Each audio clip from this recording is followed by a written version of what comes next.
अस्सलाम वालेकुम। आज हम बात करेंगे हिंदुस्तान के एक ऐसे मुग़ल बादशाह के बारे में गो कि जिसने बहुत कम अरसा हिंदुस्तान पर हुकूमत की थी, लेकिन बहरहाल वो एक शहनशाह था। और तारीख़ की सितम ज़रीफ़ी ये देखिए कि मुग़ल शहनशाहों की लिस्ट में उसका कोई नाम ही नहीं है, उसका कोई ज़िक्र ही नहीं है और बहुत कम लोग जो हैं वो उस शहनशाह के बारे में जानते हैं। हालांकि उससे पहले जो सलातीन दिल्ली थे, जब उनकी हुकूमत ज़वाल का शिकार हुआ करती थी, तो कई ऐसे बादशाह भी गुजरे हैं कि जिनका दौर हुकूमत महज चंद दिनों तक मुहित हुआ करता था,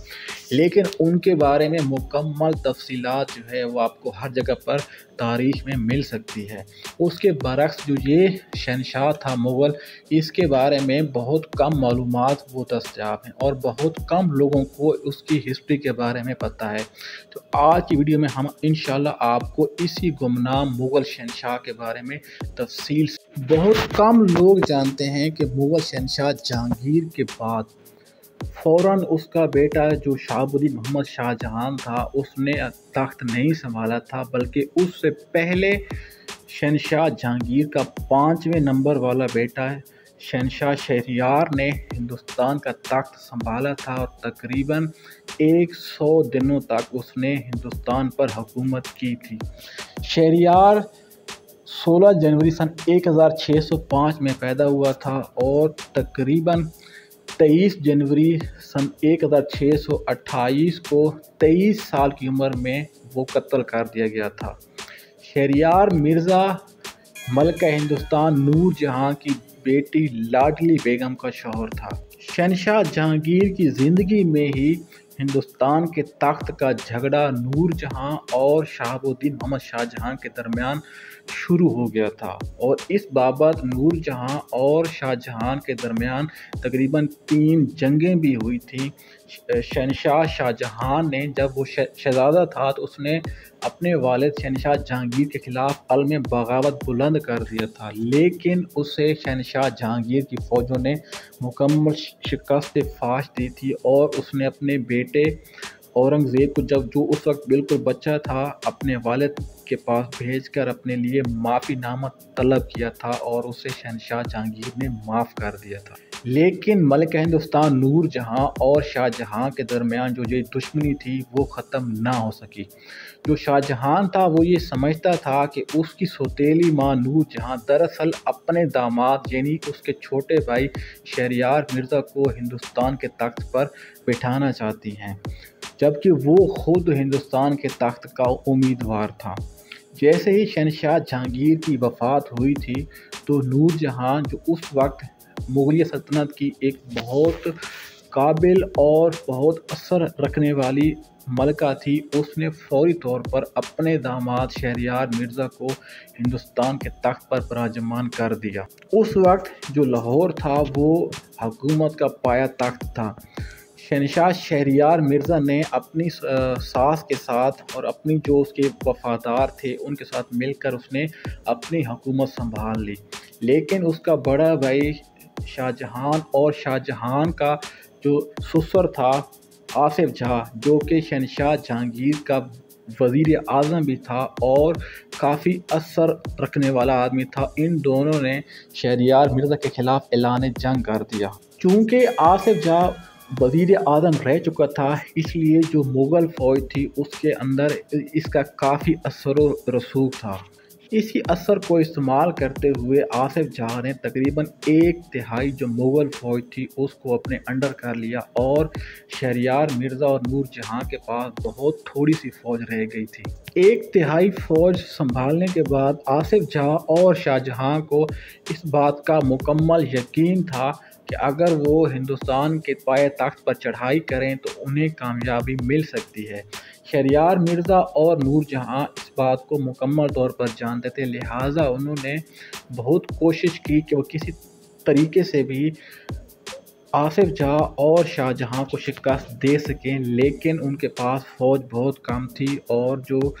आसिफ जहां का असर रसूख था वो इतना ज़्यादा था कि नूर जहां के साथ जो फ़ौज आसिफ जहां के साथ मिल चुकी थी उसने वापस शहरयार मिर्ज़ा के साथ मिलने से इनकार कर दिया। راجستھان میں آصف جاں اور شاہجہاں نے اس فوج کو جمع کیا اور ہندوستان کے پائے تخت لاہور پر انہوں نے چڑھائی کر دی۔ نور جہاں اور اس کے داماد شہنشاہ شہریار نے بچی کچی فوج کے ساتھ اپنے بڑے بھائی کا مقابلہ کیا، لیکن کم فوج ہونے کی وجہ سے ان کو شکست ہوئی اور آصف جاں کے ہاتھوں شہریار مرزا کا قتل ہو گیا۔ اپنے چھوٹے بھائی شہریار مرزا کو قتل کرنے کے بعد شہاب الدین محمد شاہ جہاں نے چھٹے سلطان کی حیثیت سے ہندوستان کا تخت سنبھالا تھا۔ تاریخ میں عام طور پر یہ لکھا جاتا ہے کہ شہنشاہ جہانگیر کے بعد ہندوستان کا جو 5واں شہنشاہ تھا وہ شاہ جہاں تھا، لیکن یہ بات غلط ہے۔ شہنشاہ جہانگیر کے بعد جو ہندوستان کا 5واں شہنشاہ تھا وہ دراصل شہریار مرزا تھا،